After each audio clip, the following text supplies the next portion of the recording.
Hey, it's Friday, and we still have a core router that is failing and needs to be replaced. So that'll be today's mission, should you choose to accept it.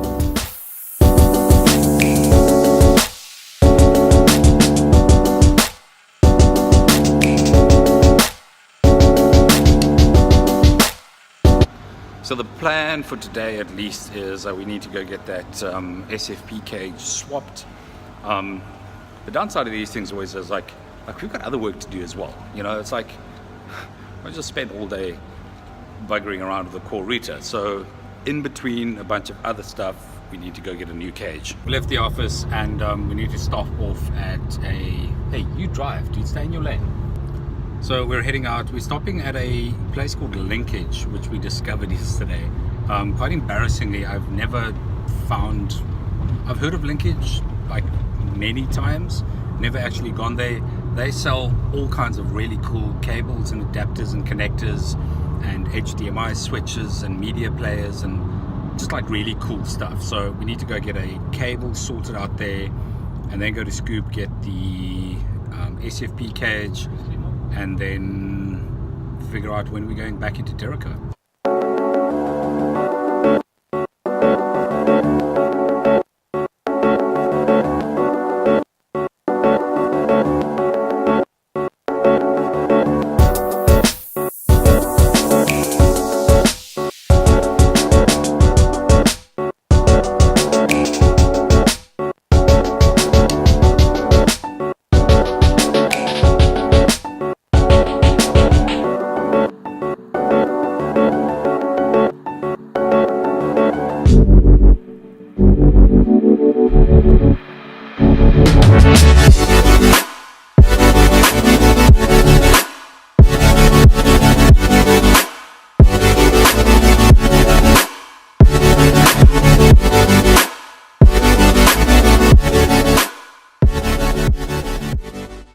Such a cool place, and we've ended up buying a couple of odds and ends that we didn't really come for, but we got them anyway.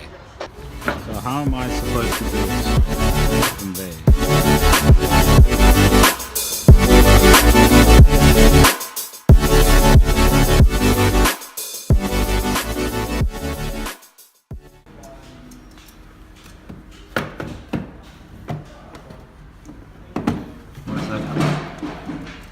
That's like 20 rand and breaks next week. Yeah, 250 meter transmission. On what cable would you be doing that? Fiber. That's as far as No, that doesn't have, oh, it's got two fiber ports. Oh, so the fiber can only do 250 meters. Yeah, that's going to work that well. It's like from my bedroom to the lounge. So we got the right little SFP goodie. So basically this goes into what is essentially a fiber switch, and it converts to Ethernet, which is what the cable is that we get given in Terrico. It would be like a million times easier if it was just an actual fiber cable, but it's not. So we need to buy this special goodie, which is a MikroTik device, which fits into our MikroTik router. That ticket we have open for DC access. If we wanted to, if we needed to extend that to Monday, can you make the change on the same ticket, or do we need to actually open another ticket? Like, could you mail Terrico and just say, can you change the parameters of that, or?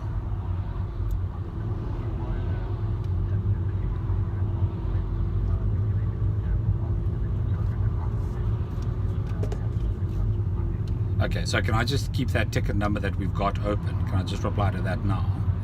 And then you just escalate that to Terrico? Okay. Okay. Cool stuff, thank you. Awesome. So we're still waiting for Terrico to send us a ticket so we can actually get into the data center. So we've actually decided not to do it tonight, and just pick it up tomorrow morning and go into the DC tomorrow. So I think I'm going to call it a day.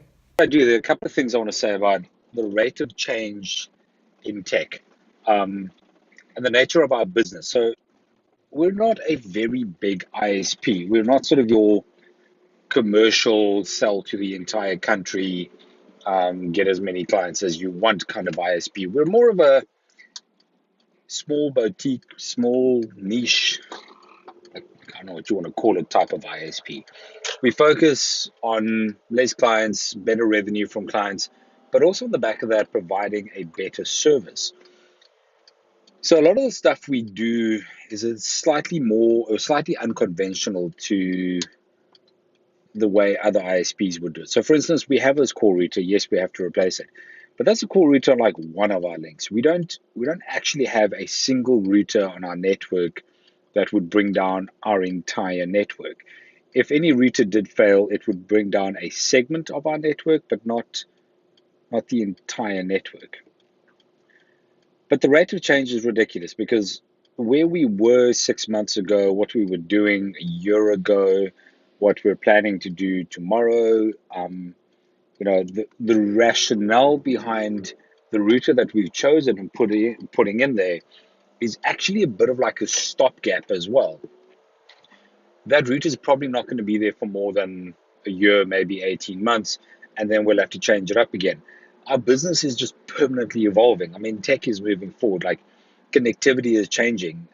A year ago, stuff like LTE-A wasn't available. Rain didn't exist. Cell C didn't have their LTE-A product available. Fiber to the home's come a long way in the last year. We've seen wireless tech get ridiculously good in the last year. We're also keeping tabs of what's coming. So, like, we're looking at the 5G spectrum. We're looking at 802.11ax, the sort of next generation of Wi-Fi that comes with 5G.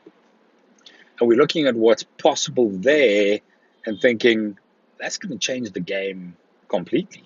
Um, so, suddenly we're in this situation where, sure, we need to replace the core router to solve a problem now, but we don't want to overcapitalize on this core router either. I mean, the router we probably should be running if we're going to run a proper core with multiple uplinks, sort of full BGP tables, is like a R500,000 router. I'm not putting a R500,000 router into my network if I'm not 100% sure that router is going to heal that return over 3 to 5 years. So spending half a bar on a router and then having to replace it in a year, or not utilizing it in a year's time because of changes to the network, that's the thing that scares me the most. So I know like a lot of people look at the router we're using and the core router and kind of just go, that thing's like hopelessly underpowered for a ISP. But the nature of how we work, that's one of the routers. We've got multiple links from multiple ISPs, each one with their own network path. We build our own private network. Everything's interconnected with layer 2. So we've got multiple sort of breakout points on our network. So there's not actually like one core router. A lot of ISPs have that. They'll have like one, either Cisco or Juniper router that will cost you $500,000 to R1,000,000. And that, like, all their aggregation links come in there, all their peering links, their entire network, all their layer 2 stuff into the same device.